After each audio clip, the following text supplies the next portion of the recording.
Mga katropa, alam mo ba na ang DWDD 1134 kHz AFP Radio ay ang opisyal na radio station ng Sandatahang Lakas ng Pilipinas na binubuo ng Army, Navy at Air Force na siyang maghahatid sa inyo ng mga balita mula sa ating Armed Forces at iba pang impormasyon. Mga katropa, hanapin at ilike kami sa Facebook, Twitter at YouTube. DWDD AFP Radio, ang boses ng Kawal Pilipino.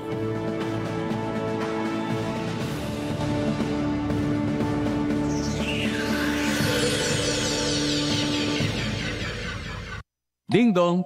Uy, may safety tips for you. Pwedeng para sa lindol, pero pwede rin pang love life mo. Number 1, iwasan maglagay ng mga babasagin sa mataas na lugar para iwas ma-fall kapag may malakas na lindol. Number 2, make sure na alam ng lahat ang emergency exit para makalabas agad pag ayaw mo na. Kapag tapos na ang lindol. And number 3, speaking of exit, dapat may label. Mahirap kasi kapag walang label. Ang fire exit, fire extinguisher at iba pang emergency equipment. Simple tips para ligtas ang puso at sarili sa panahon ng sakuna. #panatag ang may alam. Maging panatag Pilipinas.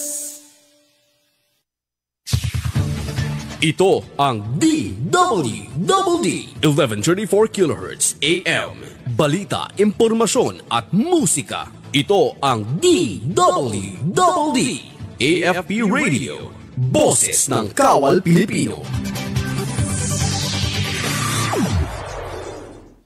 Isang mapagpalang araw Luzon, Visayas at Mindanao at sa lahat po ng ating mga katropa ngayon ay araw ng Martes. Ika-8 po sa buwan ng Hulyo taong 2025. Tayo ay muli na naman magkasama-sama sa ating programang Pulis at Komunidad dito sa DWDD AFP Radio, ang boses ng Kawal Pilipino. Ako po ang inyong tagapag-ugnay mula po sa Police Community Affairs and Development Group, Patrolman Adrian Dayao. At ako naman po si Patrolwoman Melanie Mapa at makakasama po natin ang ngayong hapon ng ating guest co-host na mga OJT po. Mula po yan sa Philippine Navy at syempre makakasama natin sila sa paghahatid ng mga balitang pampulisya. Ayan, live na live sa ating studio. Ayan, magandang hapon po ma'am. Pwede po tayo magpakilala sa ating tagapanood at bumati sa ating live viewers. Yes ma'am, magandang hapon po sa inyo at magandang hapon din po sa ating mga tagapanood. Ako po si Seaman First Class Journalist Michelle Van Sumailo, Philippine Navy. At binabati ko po una sa lahat po ang aming Flag Officer in Command, Philippine Navy, na si Vice Admiral Jose Ma Ambrosio, Philippine Navy. At the same time po ang aming butihing commander na si Captain Gregory Gerald B. Fabic, Philippine Navy General Staff Corps. Ang amin naman pong Deputy Commander ng CMOG PN na si Colonel Nilo E. Hapson, Philippine Navy Marines General Staff Corps. At ang amin pong Acting Chief of Staff at the same time ang Commandant ng CMO School, Philippine Navy na si Commander Lady Chatterley Alvaro Sombiling, Philippine Navy, ma'am. Magandang hapon po sa inyo, ma'am. Yan, magandang hapon po. At ako naman po si Seaman First Class Giselle Ann Rabina na bumabati ng magandang hapon po sa lahat ng tagapanood. Ayan, maraming salamat po sa ating guest co-host.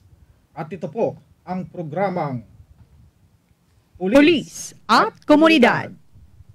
Sa ngalan pa rin po ng pamunuan ng Philippine National Police sa panguna ni Chief PNP Police General Nicolas Torre III at sa pamunuan ni Pangulong Ferdinand Bongbong Marcos Jr., kami maglilingkod sa bawat Pilipino at magbibigay ng tamang impormasyon dahil dito sa bagong Pilipinas, ang gusto ng pulis, ligtas ka. Sa mga nais dumulog sa inyong pambansang pulisya ng inyong mga reklamo at sumbong, bukas ang aming tanggapan upang kayo ay matulungan. Maaari kayong tumawag sa Emergency Hotline 911 o mag-text sa isumbong hotline na naka-flash sa inyong mga screen. O di kaya ay pumunta sa pinakamalapit na himpilan ng pulisya sa inyong mga lugar. At kung mayroon naman po kayong reklamo at sumbong tungkol sa iilang pasaway at abusadong pulis, maaari kayong kumontak sa Integrity Monitoring and Enforcement Group o PNP IMEC sa mga numerong makikita sa inyong mga screen. Tayo rin po ay nagpapasalamat sa lahat ng bumubuo ng DWDD Katropa Radio sa pangunguna ng ating station manager na si Colonel Francel Margaret Taborlupa ng Philippine Army. Ayan, samantala, binabati po namin ang aming direktor ng Police Community Affairs and Development Group. Walang iba kundi si Police Brigadier General Marvin Josaro, sir, at ang command group na pinapangunahan din po ng aming Deputy Director for Administration, Police Colonel Joel Serrano, at ang aming Deputy Director for Operations, Police Colonel Adonis Guzman, at syempre ang aming Chief of Staff, Police Colonel Joel T. Ada. At ang aming Division Chief ng ICDD, Police Lieutenant Colonel Brenda Garcia. Magandang hapon po, sirs and ma'am.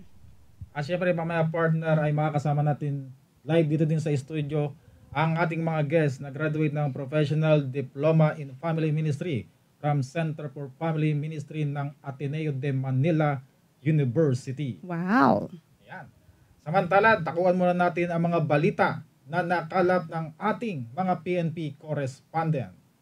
Para sa ating unang balita, hindi nakalayo ang dalawang inihinalang magnanakaw matapos silang agad na maaresto ng Pasay City PNP habang ang ninakaw na cellphone ay mabilis na naibalik sa may-ari. Salamat sa mabilis na pagresponde ng mga tauhan sa ilalim ng direktiba ni Chief PNP Police General Nicolas Torre III na 5-minute response time policy. Patrolwoman Ivy Corporal sa report.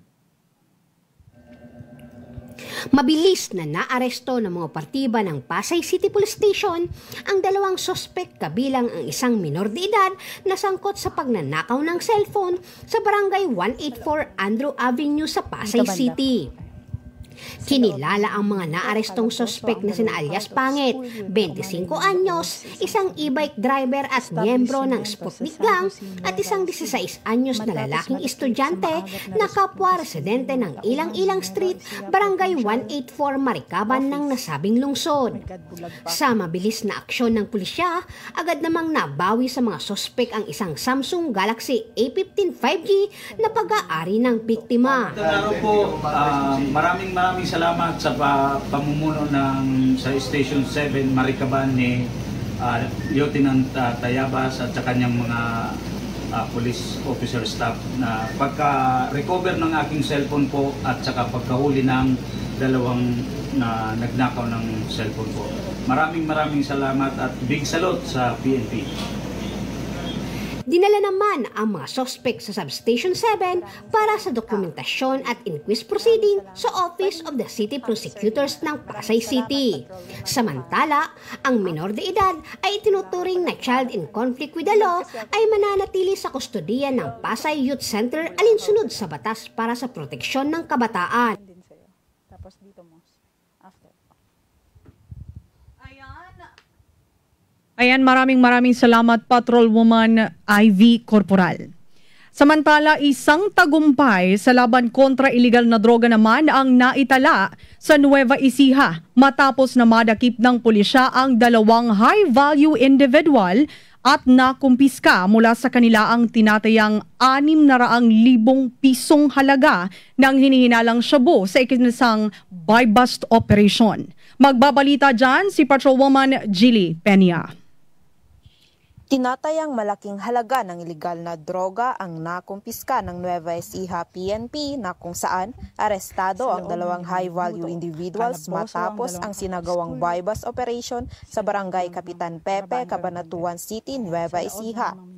Kinilala ni Police Colonel Heril L. Bruno, Provincial Director ng Nueva Ecija Police Provincial Office, ang mga naarestong suspect na sina alias Edo, 42 taong gulang, isang construction worker, at alias Jojo, 43 taong gulang, isang magsasaka, kapwa residente ng Santa Rosa, Nueva Ecija. Ayon sa ulat, ang operasyon ay sinagawa ng mga tauhan ng Cabanatuan City Police Station. Nahuli sa akto ang isa sa mga suspect matapos nitong bentahan ng isang piraso ng heat-sealed plastic sachet na naglalaman ng hinihinalang shabu ang isang pusher buyer ng pulisya kapalit ang 1,000 peso na marked money. Sa isinagawang protective search, na-recover mula sa mga suspect ang buy-bus money, isang knot-tied transparent plastic bag, 5 maliit na heat-sealed sachets at karagdagang isang medium-sized sachet ng hinhinalang shabu at isang brown checkered na pouch. Umabot sa kabuang timbang na 100.5 grams ang nakumpiskang shabu na may tinatayang halaga na 683,400 pesos, batay sa standard na presyo ng droga. Dinala sa Cabanatuan City Police Station ang mga naarestong suspect at ang mga nakuhang ebidensya para sa tamang dokumentasyon at pagsasampa ng kaukulang kaso. Maaharap sila sa kasong paglabag sa Section 5 at 11 ng RA 9165 o ang Comprehensive Dangerous Drugs Act of 2002. Patuloy ang Nueva Ecija PNP sa pagpapalakas ng kanilang kampanya laban sa ilegal na droga upang tiyakin ang kaligtasan at seguridad ng mga mamamayan sa kanilang nasasakupan.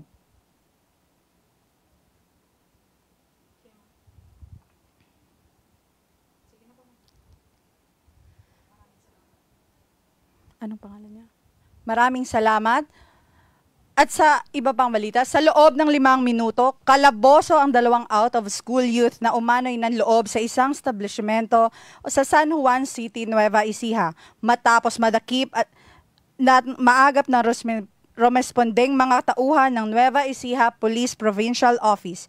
Ang insidente ay hindi lamang tagumpay sa pagpapatupad ng 5-minute response time na direktiba ni Chief PNP Police General Nicolas Torre III, kundi paalala rin sa lumalalim na isyo ng mga kabataang napapalayo sa edukasyon at naaakit sa maling landas.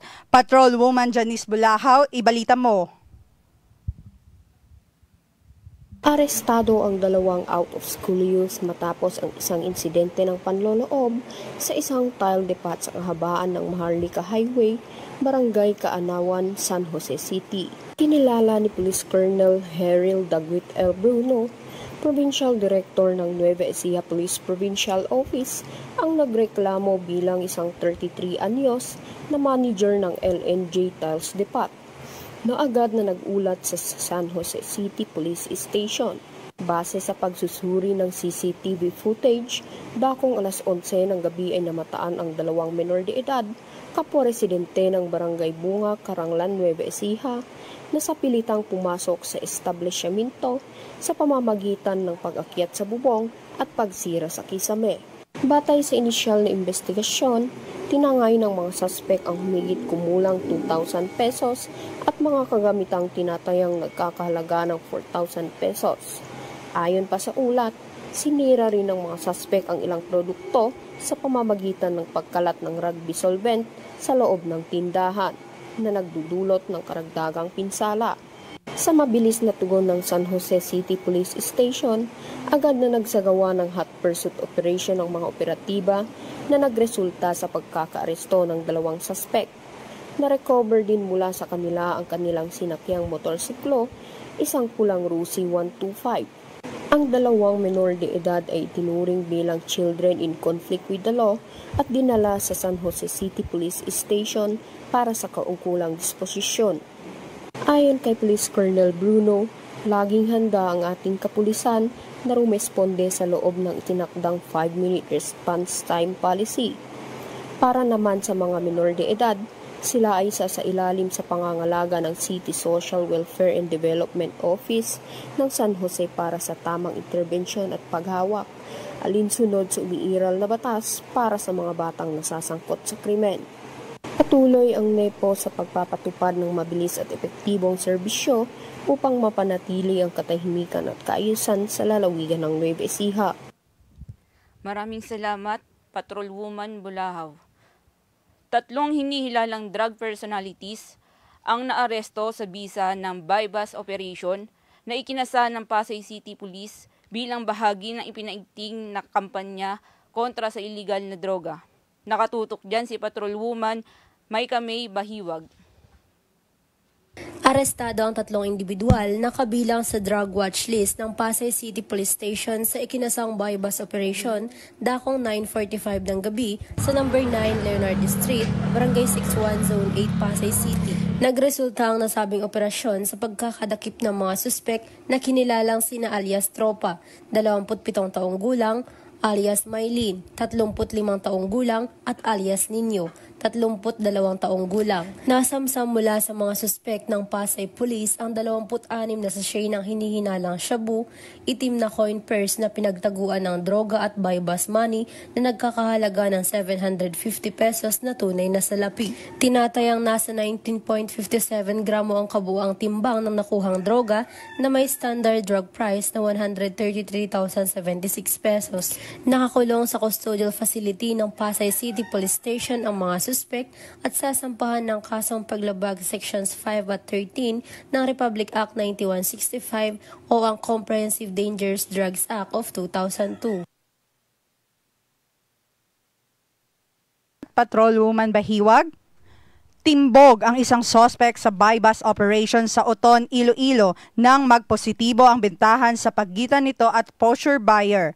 Nasamsam naman ang mahigit kalahating milyong halaga ng pinagbabawal na droga mula sa naturang suspect. Alamin ang detalye ng balita mula kay Patrolwoman Lideline Bansagon.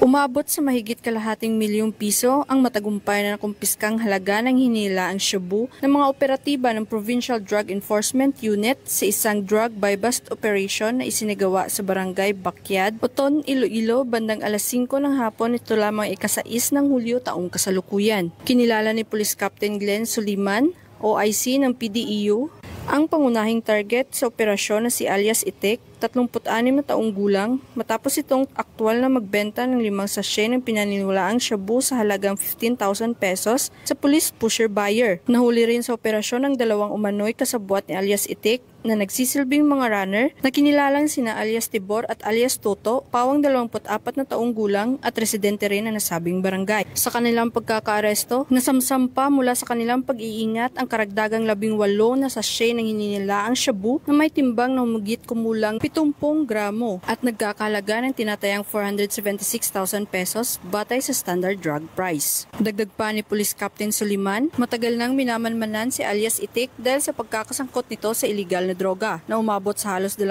buwang surveillance bago isinakatuparan ang nasabing buy-bust operation. Ang mga nadakip ay nasa kustodiyanan ng kapulisan para sa disposisyon at kaukulang dokumentasyon na siyang naharap ngayon sa kasong paglabag sa Republic Act 9165 o ang Comprehensive Dangerous Drugs Act of 2002. Ang matagumpay na operasyon ay bahagi ng patuloy na mas pinaigting na kampanya ng kapulisan laban sa pinagbabawal na droga sa lalawigan. Patuloy naman ang investigasyon ng mga kapulisan upang matukoy ang mas malalaking personalidad sa likod ng naturang aktibidad.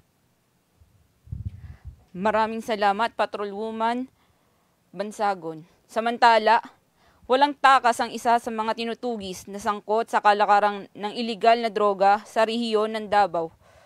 Ang top 6 drug personality ng Davao Oriental ay naaresto sa isinasagawang buy-bust operation ng PNP. Magbabalita dyan si Patrolwoman June Marie Joy Rupin. Isang malaking dagok sa kalakaran ng iligal na droga ang naitala matapos madakip ang isa sa mga pangunahing target ng anti-drug operation sa rehiyon sa Purok Puhada, Barangay Central, Mati City noong Hulyo 5 taong kasalukuyan.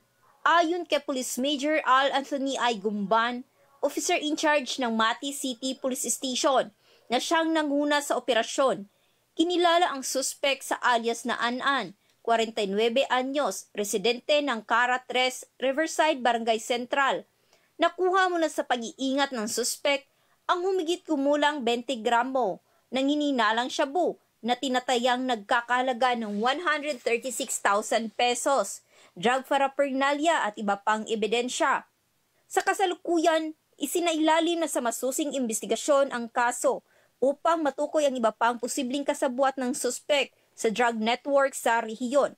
Inihanda na rin ang pagsasampa ng kasong paglabag sa Republic Act No. 9165 o Comprehensive Dangerous Drugs Act of 2002. Ang matagumpay na operasyon na ito ay patunay na mas pinatibay na kampanya ng mga otoridad laban sa iligal na droga sa rehiyon. Patuloy ang panawagan ng kapulisan sa publiko na makipagtulungan at agad na iulat ang anumang kahinahinalang aktibidad upang sama-samang mapanatili ang kaayusan, kapayapaan at kaligtasan ng komunidad. Ayan, maraming salamat, Patrolwoman Rupin. At magbabalik po ang ating programa makalipas ang ilang paalala. Mga katropa, alam mo ba na ang DWDD 1134 kHz AFP Radio ay ang opisyal na radio station ng Sandatahang Lakas ng Pilipinas na binubuo ng Army, Navy at Air Force na siyang maghahatid sa inyo ng mga balita mula sa ating Armed Forces at iba pang impormasyon. Mga katropa, hanapin at ilike kami sa Facebook, Twitter at YouTube. DWDD AFP Radio, ang boses ng Kawal Pilipino.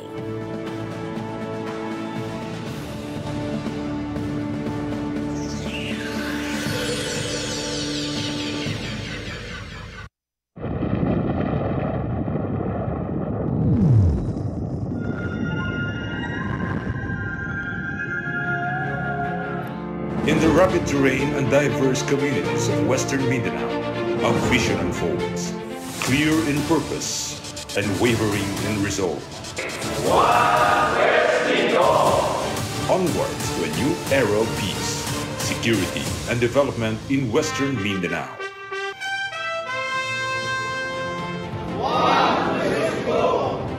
One West Mincom is a campaign where we promote nationalism, patriotism, and well-being of the people we serve and protect.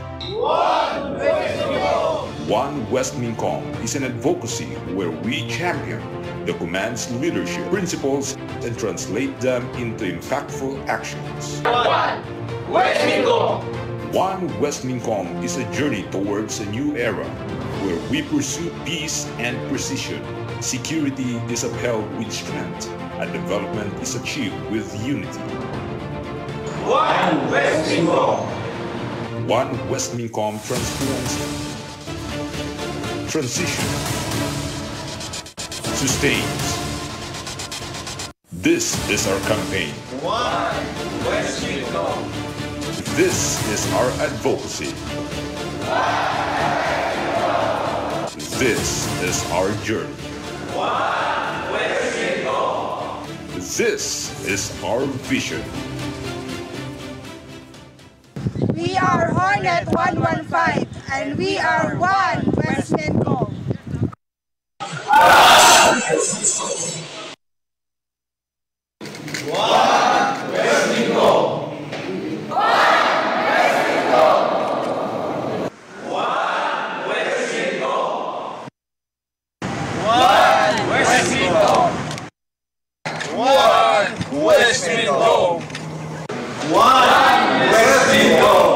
We are one West Mincom.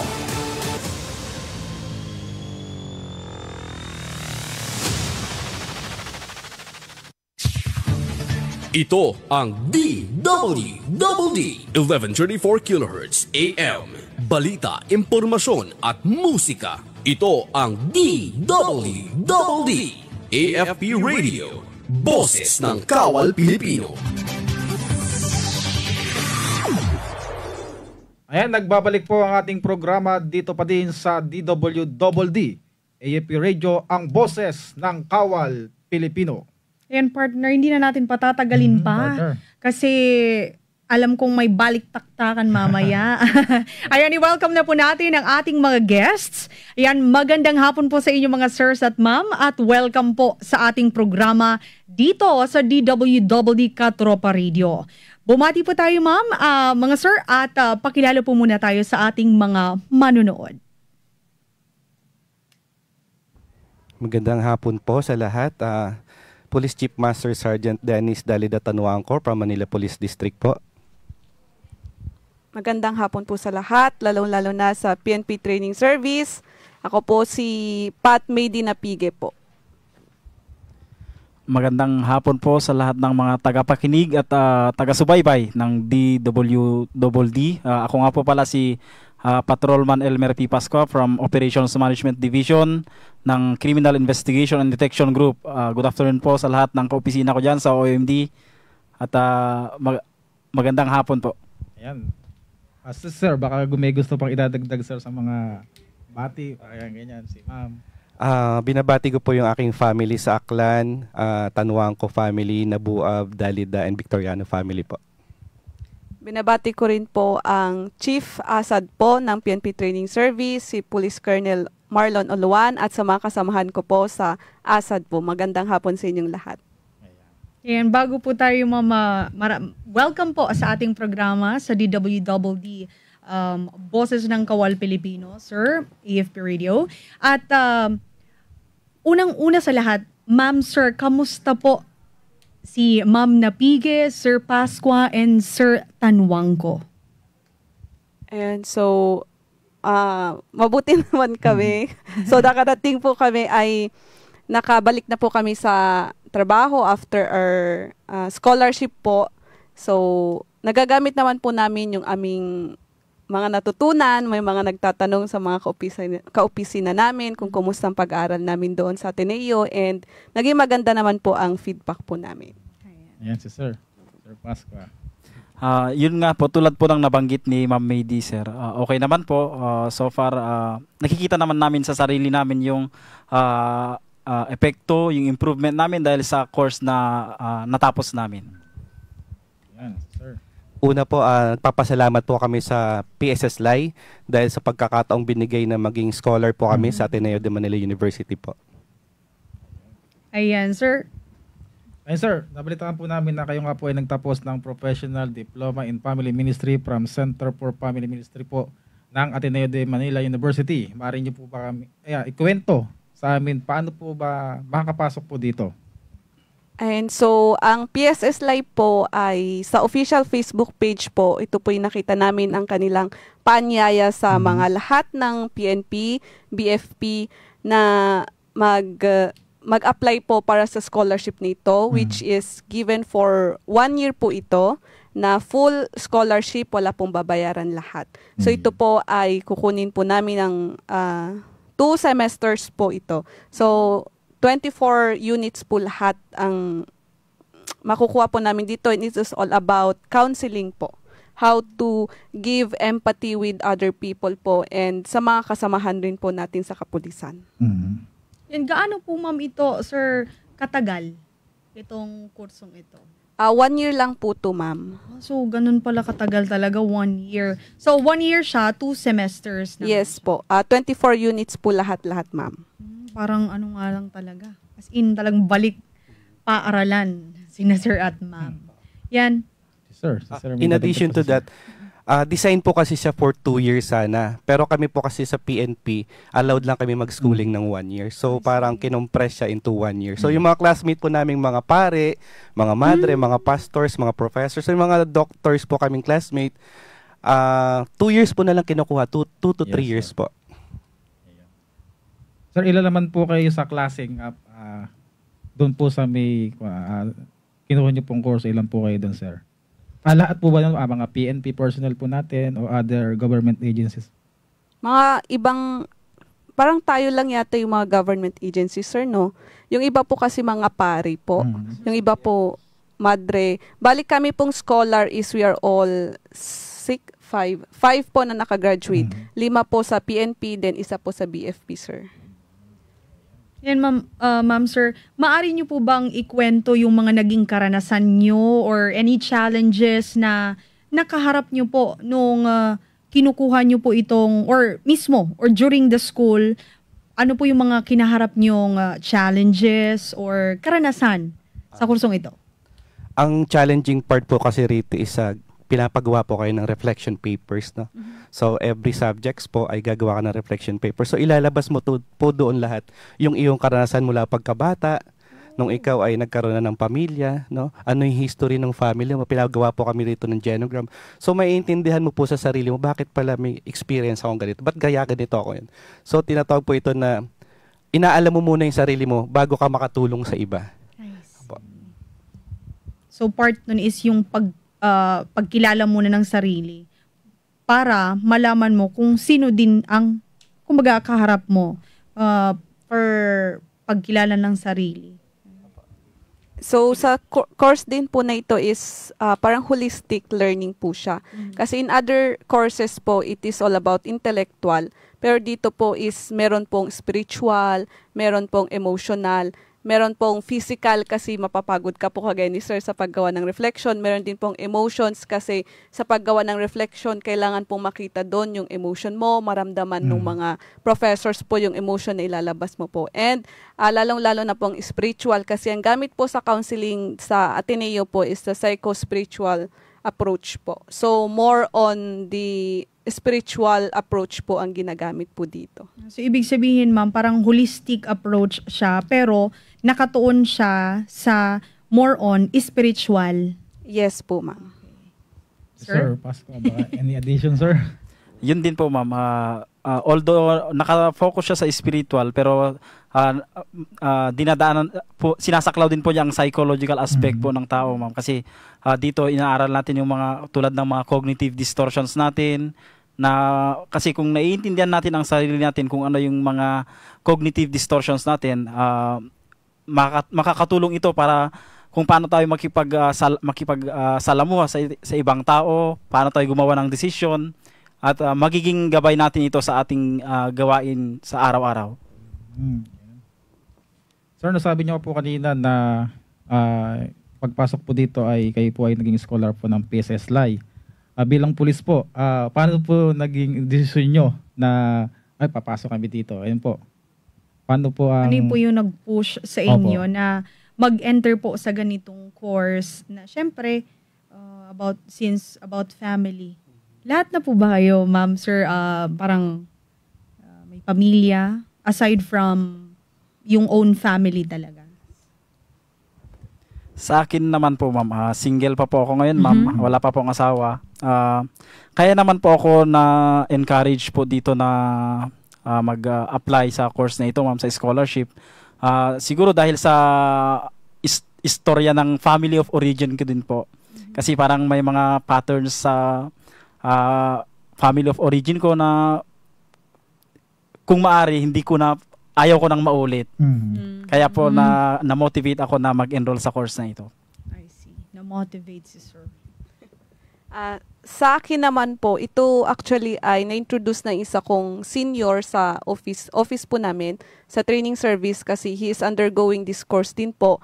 So nakita ko rin po kasi dito na mahalaga rin po kasi na as a police officer din, not only on my family, kasi ma-apply ko po talaga to sa family ko, lalong-lalo na nung pumasok po ako is bagong kasal po ako. So yung mga natutunan ko doon, na-apply ko po sa family ko, kung paano po ako maging mas approachable, kung paano ko po sabihin yung mga naiisip ko na hindi maganda in a nice way sana. Ayun. So, being a police officer naman is magagamit ko siya na makatulong sa mga kasamahan ko na nahihirapan din na magsabi ng kanilang nararamdaman kasi may mga iba na iniisip nila walang makikinig sa amin. Pero in this course po kasi tinuro po sa amin that you need to listen po sa mga kasamahan nyo po na wag po natin silang i-judge kasi usually sa atin, ginajudge po natin kaagad. So, hindi na natin sila pinapakinggan. Pero dito po is we were trained na makinig po sa kanila and hindi po namin sila i-judge kundi sasamahan po namin sila sa journey nila through listening or through listening with empathy po. On my part po, I found it very interesting itong family ministry, itong guidance and counseling. Isa po kasi akong guest professor sa NPTI. Nagtuturo po ako sa PSBRC, JLC, SLC at OCC. Magiging estudyante po kayo, ma'am, sir. Okay, sir. Meron po tayong tinatawag na there's no such thing as perfect family. Katulad ng family ko at family ng mga classmates ko. So, pinag-aaralan po namin yun sa Center for Family Ministry in Ateneo de Manila University. So, paano po tayo magiging resilient as a family, no? Ay yung mga pinagdadaanan natin mga adversities, no? Paano tayo magba-bounce back, no, from rock bottom. So, ang pinaka-importante po rito tinuro sa amin is yung family support, napaka-importante po yan. Yung support ng ating community, no, support ng ating church, napaka-importante po yan. Usually kasi yung sa sinabi kanina ni ma'am na ano yun? Ano yung pagkasabi ni ma'am kanina parang totoo po yun na yun din ang sinabi ni sir na yung sa support ng family is very important kasi pag alam mo talaga sa sarili mo like sa isang pamilya, kapag pinakikinggan, any suggestion mo, parang iba yung feeling, parang yung drive ng isang bata is parang nagiging positive. In a way na naiisip niya na very supportive naman ang aking family, nakikinig kahit sa simpleng suggestion ko na mapapabuti ang ganito, like for example sa projects ng mga bata, ganyan. So importante talaga yung support ng family sa bawat miyembro ng pamilya. Ayan. Sir, kanina po, nasabi niyo po kanina na may mga challenges po kayo. Ngayon po, ano po yung, sa challenges na nakaharap po ninyo, ano po yung pinakamalaking hamon, yung talagang na kinaharap ninyo bilang pamilya ng isang pulis bago kayo lumapit sa Center Family Ministry? At paano din po nakatulong ang ministry sa pagtugon sa mga hamong ito? Number one po siguro, alam naman natin po ito sa trabaho natin bilang uniform personnel, no? Yes, sir. Sa PNP, sa AFP, and other uniform service. Yung stress po ng trabaho natin, no? Yung long work hours po natin. So pagdating natin sa bahay, minsan wala na tayong time sa family natin. So ito po yung aming, we're trained, no? How to deal with stress, anxiety, and depression. Yun po.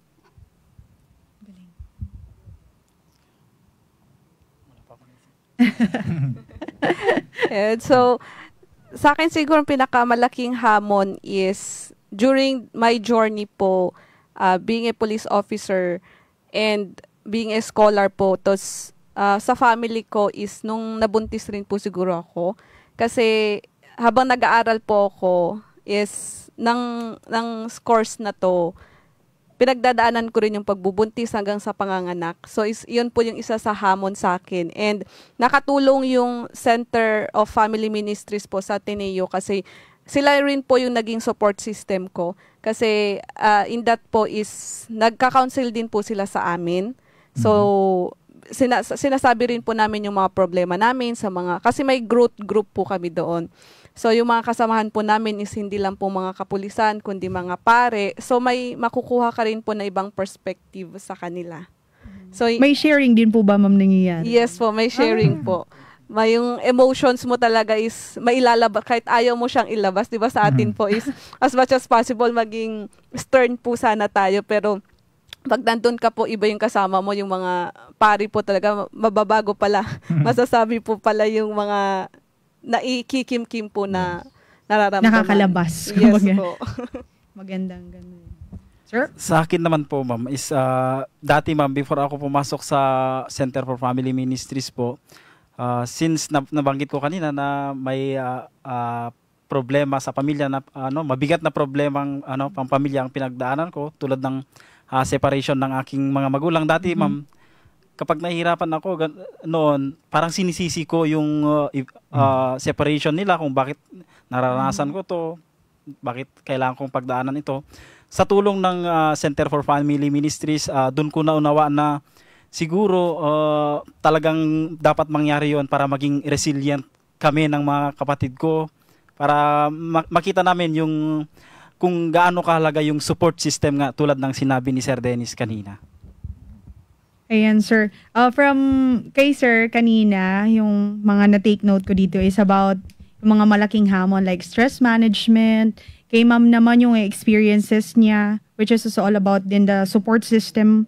And then kay sir naman sa family problems. Now, which is parang naging motivation nyo din ito para since may sharing naman na nangyayari, nagkakaroon po kayo ng learnings sa bawat sharing na nangyayari. So, meron din po kayong parang nakuha ko din yung parang how to handle and yung sinabi na parang may kasabihan nga na everything happens for a reason. Kaya, thank you, ma'am, sir. Sir Robert? Ayan, sir. Ano po ba ang particular na programa po sa Center for Family Ministry?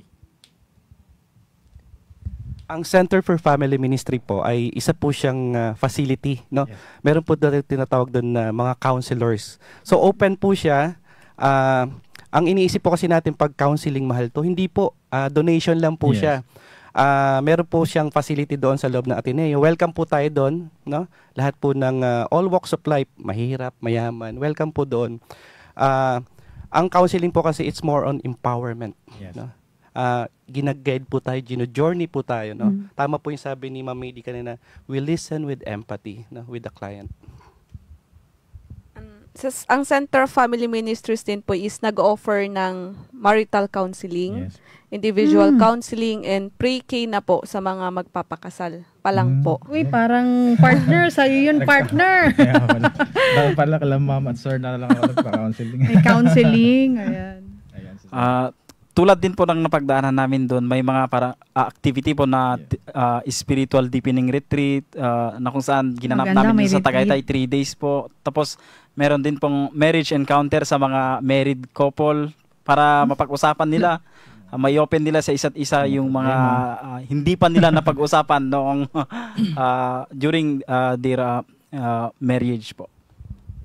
Ayan, wow naman. May mga retreats din po pala, tsaka bukod sa counseling. Partner, pwede yun sa'yo kasi malapit ka nang ikasal. Kasi natapos na counseling ko eh. O, pwede. Pag married ka na, pwede din naman. Married na. Ayan, mga sir at ma'am.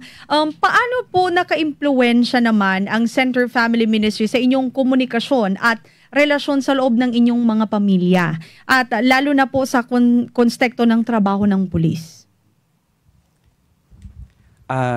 Dito po namin natutunan how to communicate properly na yung mga I messages na saying thank you, I'm sorry na mapapansin niyo po kasi minsan pag galing tayong trabaho, pag uwi natin ng bahay, mainit ang ulo natin, stress na tayo. So dito po sa course namin tinuro sa amin yung mga I messages. Ma'am Mady, ano nga yung mga I messages natin na classmate Elmer? Actually, itong iMessages na ito is tinuro sa mga married couple, ganon, na kasi madalas na sinasabi na parang ikaw kasi, lagi kang ganito, parang ganon. Instead na ganon yung sabihin natin, I am sorry kung nagalit ako kanina, and I hope na sana next time i-inform mo ko kung malilate ka, ganon. Na dapat wag ganun yung kasi parang you are blaming your wife or your partner kapag hindi mo ginamit yung iMessage.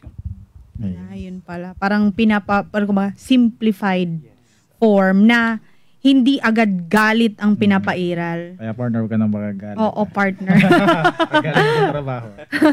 Yan, minsan talaga pressured ka talaga sa trabaho. Kaya minsan parang yung word na pagbubuntungan mo ng is hindi talaga dapat ganon. Kaya marami akong natututunan. ito pa lang. Paano kung nag-enroll pa kaya ako, partner? Ayun nga, partner. Willing naman ako. Sir, ano po ba ito? In-house po ba siya or face-to-face din? Doon po kayo nag-i-stay, ma'am, sir? Hindi po. Uwian? Uwian din po kami. Okay. Face-to-face pero uwian pa din. Ayan, bilang isang pulis o asawa o anak ng pulis, paano po nakatulong ang natutunan nyo sa ministry sa pagharap ng stress, yung sinabi mo po kanina, sir, na stress management, trauma, o mga emosyonal na pasanin na kaakibat ng propesyon?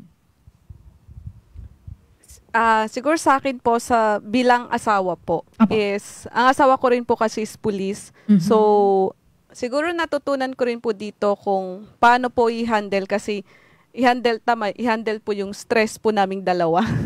So, yung natutunan ko rin po is ni-apply ko rin po muna sa asawa ko. So, bali, habang ina-apply ko siya sa asawa ko, sa konteksto naman po ng pulis, sa mga kasamahan ko rin na ibibigay ko yung paano po makipag-usap, yung paano po maging malumanay as much as possible kasi tayo talaga nasanay, lalo na sa mga training services, pag nagtuturo, malakas yung boses. So, kailangan po na kapag nakikipag-usap po pala tayo, personally is, wag po natin gamitin yung boses natin habang nagtuturo or yung boses talaga nating malakas. Ayun po. And the most important thing po yung ating pong spirituality, yung ating deepest desire, no? Lagi po tayong pagpipray po natin pag di natin kaya. Yung tinatawag po nating when all hope seems lost, meron po tayong divine intervention. No? The grace of God. Yun po talaga importante. Ayun yun. Center of everything. Kahit anumang ginagawa mo. Ganyan. thing, sir? Idagdag ko lang din po. Para sa akin naman din po, minsan pag ginagawa, pag stress na po ako, parang nagma-mindfulness activity po ako, pumipikit lang ako, hinga ng malalim, parang sineset aside ko muna yung mga burdens, mga iniisip ko, at least paano ma-relax yung isipan at puso ko. And syempre yung self-care na tinatawag natin, maraming bagay na gusto nating gawin na pag ginagawa natin yun is parang nakakalimutan natin yung problema natin. So napaka-importante po ng self-care para po hindi natin mapabayaan ang sarili natin. Sir, may tanong ako. Parang okay lang bang umiyak ang isang hindi naman sa lalaki? Kumbaga, like for example, you're in a service, pwede bang parang okay lang bang umiyak? Umiyak po siguro in a closed door. Pero kung umiyak po tayo sa harap ng like sa sobrang stress na yes po. Ano ba yung part? Kailangan po siya ilabas. Ay, hindi naman. Kala ko sa lovely. Yes, so sa amin po, dahil minsan po kasi, ewan ko kung sa mga kasama classmate ko po is, ayaw ko talaga siyang i-share or ayaw ko talagang sabihin yung stress kasi I can handle pa rin naman po. Pero doon meron yung sa isang sharing kasi namin doon sa course na yun na kailangan mo talaga siyang ilabas. So, doon rin po ako naiyak dahil sa sobrang stress na ayaw ko siyang ilabas. Stress sa trabaho, stress sa family. So, pwede pong umiyak kasi mas nailalabas po natin. And maganda rin po kasi na yung pag-iyakan po natin, isa lang po natin na they will support you. And hindi yung mag-judge kasi hindi ka talaga iiyak if you know that the person around you po will judge you. So, in-advise rin po sa amin na you can cry pero not to the extent naman po na hagulgol. Ay, nagkakagulgol sa harapan. Iyo po. In addition po sa sinabi ni classmate Mady, crying is not a sign of weakness. We are vulnerable po kasi lahat tayo, lalaki, babae, uniform person o civilian. No? It is not a sign of weakness. Tanggapin po natin sarili natin na vulnerable tayo. So hindi po kababaan ang pag-iyak when it comes na pag nai-stress ka or nakakaramdam ka ng kalungkutan. So pwede itong parang avenue lang ng paglalabas ng stress wherein pwede mo din itong gamitin as motivation para bumangon ulit. Yan po yung kumbaga gusto ko ding pwedeng umiyak pero babangon ako after. Si Sir Pasco, baka may addition pa. So, tandaan ko nga nun, sir, parang nung nakaraang mga natin, parang wala kayong tawag dito, walang kausapan. Tawag po ba yan? Yung parang ikukulong ka sa may ganon? Parang natatandaan ko nung previous. Yun po yung tinatawag na spiritual deepening retreat. Yeah. Spiritual deepening retreat na 3 days na wala kang kausap, kakain lang kayo pero hindi kayo pwede mag-usap. So 3 days po siya. So pari po yung nag-organize nung aming SDR na Spiritual Deepening Retreat. Doon lang po kayo nag-stay, sir? Sa Tagaytay po. Kasamahan po yun talaga, sir, sa program. Yes, kasama po yun sa aming 3 days, kakayan. Nakaya naman po. Nakaya naman po. Doon mo malalaman na kung ano yung mga problemang pinagdaanan, no? Yes. Marirealize mo na meron palang solusyon sa mga problema. Ikaw, partner. Parang hindi ko kaya, partner. Ang daldal ko kasi. Pero feeling ko naman, pag nandun na ako talaga, ewan ko. Ano po yung naramdaman niyo, sir? Yun nga po yung challenging dun, ma'am. Lalo na po pag nagkasabay kayong kumain ng kakilala mo, yung best friend mo. Matatawa ka pag nagtinginan pa lang kayo, matatawa na kayo. Ayun, 24 hours po ba ito? Or tuloy-tuloy yung 3 days na yun? Walang usapan? Tuloy-tuloy po yun, ma'am. Pero at least nakaya ni na sir at ma'am. Wala po kayong hawak na cellphone, gano'n. Kinukuha po yung cellphone namin. Ay, gano'n. Talagang parang makapag-reflect din sa buhay-buhay. Gano'n, partner. Kaya pagka nagkuhan ka, partner, maganda-handa ka na. Parang gusto ka nga din, partner. Sir, may OJT din po ba yan, sir? The second semester is a practicum phase, no? So meron po kaming real clients, no? Meron po kaming mga kina-counsel talaga. So we are trained talaga to be a family ministers, no? Kasi pag counselors po, sila po yung mga psychologists, mga licensed po. Tayo po, we are trained family ministers po sa Ateneo. Pero pwede po sir, like for example, magpa-counseling sa inyo, pwede naman po. Ganun. Ikaw, magpapakita. Partner, alam mo na. Si ma'am, may any addition pa si ma'am? Sige pa, ma'am. Yes po, meron po kaming practicum. Kailangan ng 5 clients po actually. So, pwede pong family, yung mga ikakasal or yung mga kasal na, pwedeng individual din po or married po. So, kailangan po namin sila i-counsel for the whole semester po actually, di ba, sir? From January to May. So, 5 months po. Gusto ko lang din pong sabihin, sir, na doon pala sa course na yon is talagang sinabi nila sa amin na no advice giving. Kahit sa mga growth group session namin, hindi ka dapat magbigay ng advice. More on empowerment talaga siya, accompaniment.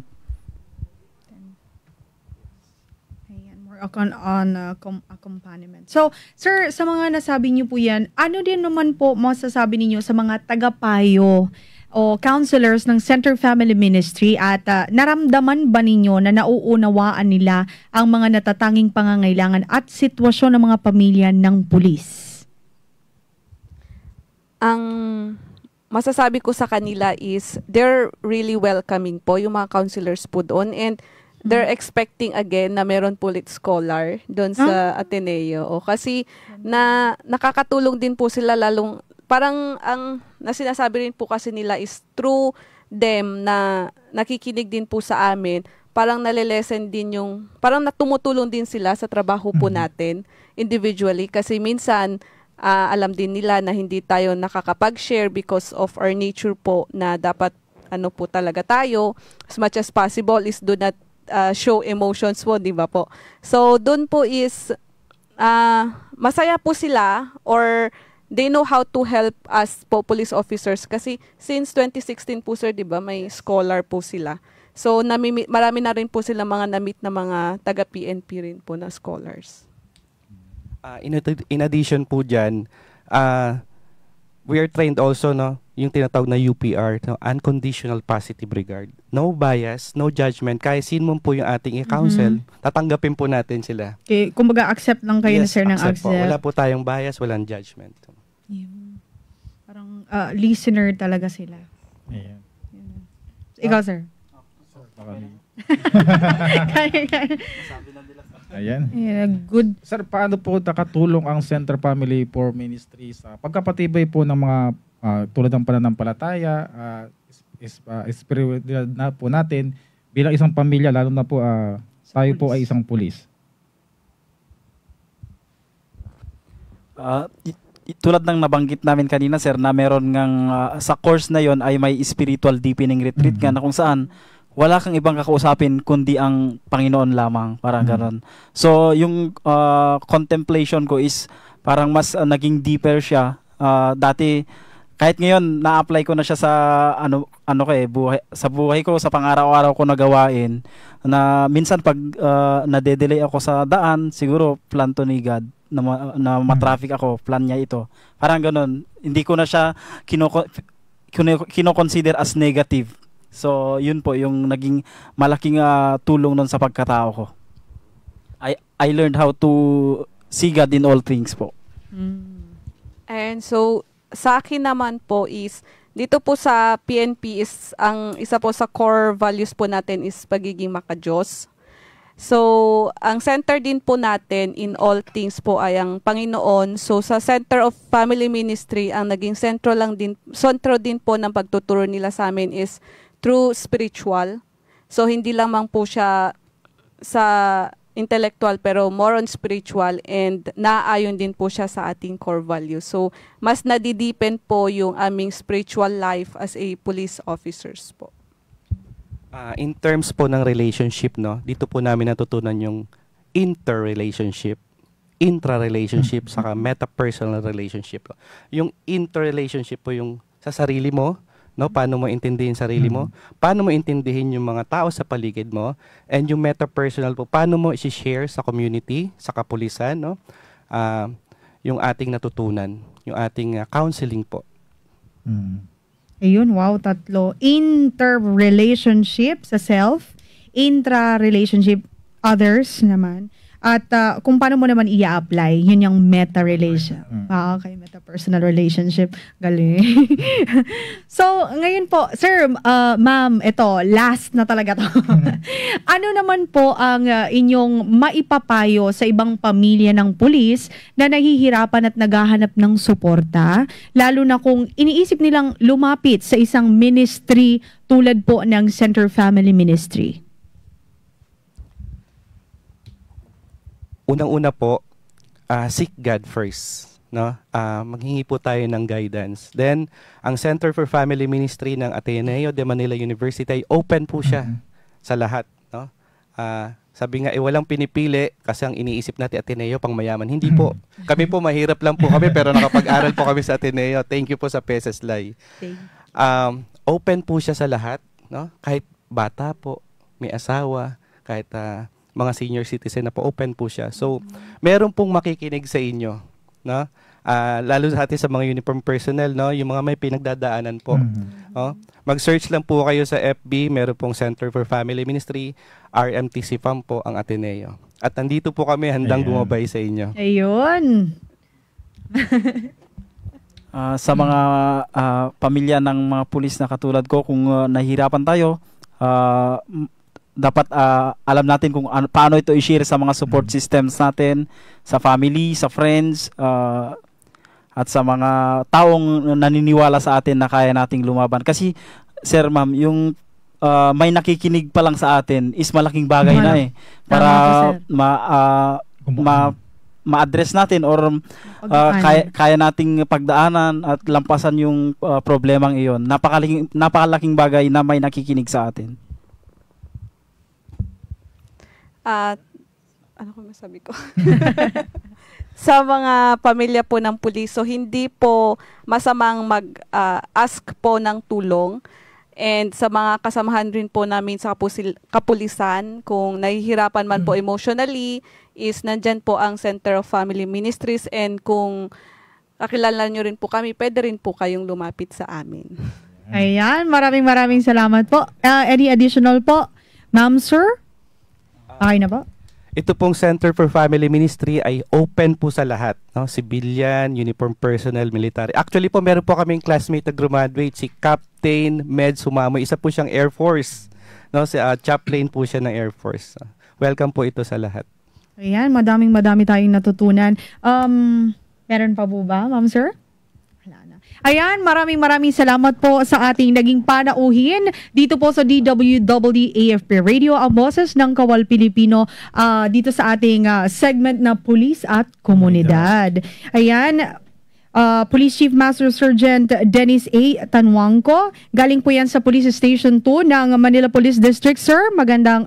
Maraming salamat. At kay Ma'am Maydi Napige from ASAD PNP Training Service. Ma'am, thank you po. And kay Patrolman Elmer P. Pasqua, ayan, from OND, PNP Criminal Investigation and Detection Group. Maraming salamat po at marami po kaming natutunan sa inyo ngayong hapon. Partner?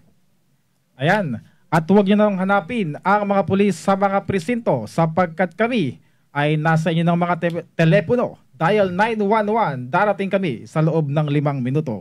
Dahil sa bagong Pilipinas, ang gusto ng pulis, ligtas ka. Muli, kami ang inyong nakasama sa hapong ito. Ako, ang inyong tagapag-ugnay, Patrolman Adrian Dayao. At syempre, gusto ko din po magpasalamat sa ating naging guest co-host from Philippine Navy. Ayan, kay Ma'am Seaman First Class Michelle Van Somalio at kay Seaman First Class Giselle Ann Ravina. At syempre, sa ating mga naging panauhin, magandang hapon. Muli, ako po si Patrolwoman Melanie Mapa. At ito ang programang Pulis at Komunidad. Kayo ay nakatutok sa DWWD AFP Radio. Kami po ay kasapi ng KBP, Kapisanan ng mga Broadcaster ng Pilipinas.